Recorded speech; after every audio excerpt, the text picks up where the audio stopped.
Halo sahabat cerdas, pada video kali ini kita akan belajar mengenai siklus air yang terdiri dari tahap evaporasi, kondensasi, presipitasi, dan infiltrasi.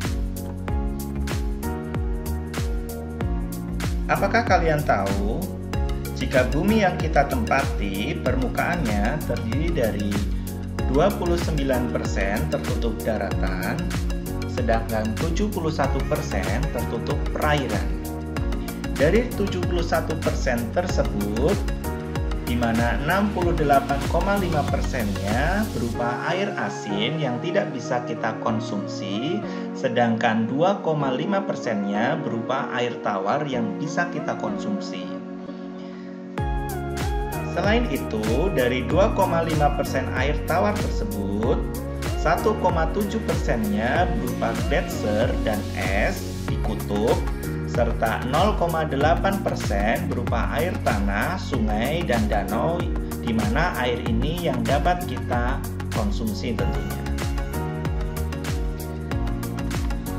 Air yang ada di bumi akan kita manfaatkan antara lain untuk mandi, minum, menyiram tanaman, mencuci, dan tentunya masih banyak kegiatan lain yang kita lakukan dengan memanfaatkan air yang ada di bumi. Lalu, apakah air yang ada di bumi ini akan habis? Tentu jawabannya tidak. Mengapa demikian? Karena di bumi terdapat siklus air. Apa itu siklus air? Siklus air adalah sirkulasi air yang tidak pernah berhenti dari atmosfer ke bumi dan kembali lagi ke atmosfer melalui proses evaporasi, kondensasi, presipitasi, dan infiltrasi.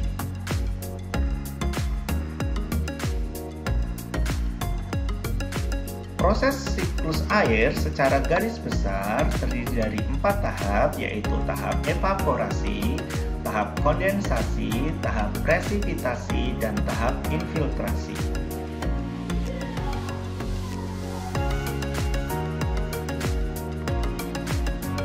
Tahap evaporasi atau penguapan. Tahukah kalian air yang ada di laut, sungai, danau, ketika mendapat panas matahari akan mengalami proses penguapan menjadi uap air. Proses penguapan dari benda cair menjadi uap air pada siklus air ini dikenal dengan tahap evaporasi.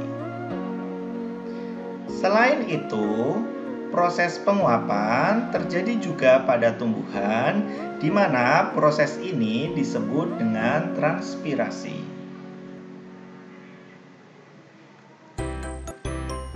Tahap kondensasi atau pengendapan.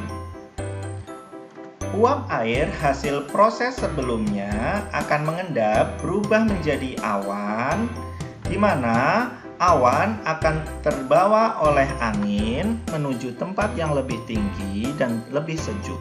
Proses perubahan uap air menjadi awan pada siklus air dikenal dengan tahap kondensasi.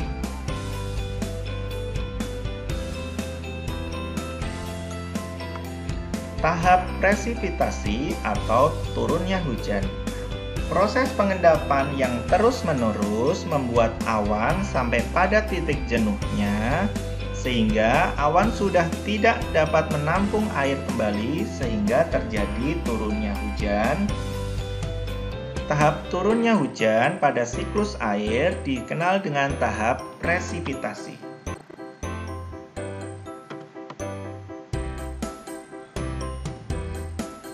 Tahap infiltrasi.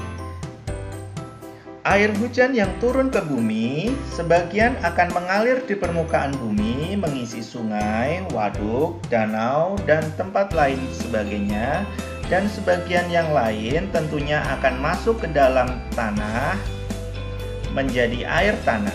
Masuknya air hujan ke dalam tanah menjadi air tanah disebut dengan tahap infiltrasi. Air tanah, air sungai, air danau, dan air di permukaan Daratan lainnya akan menuju ke tempat yang lebih rendah, yaitu menuju ke laut, yang nantinya proses siklus air tersebut akan terus berulang tanpa henti. Maka dari itu, proses siklus air akan terus-menerus terjadi melalui 4 tahap, yaitu evaporasi, kondensasi, presipitasi, dan infiltrasi, di mana proses ini akan membuat air yang ada di bumi tidak akan pernah habis dan selalu ada terus-menerus. Demikian video pembelajaran kali ini mengenai siklus air, semoga bermanfaat.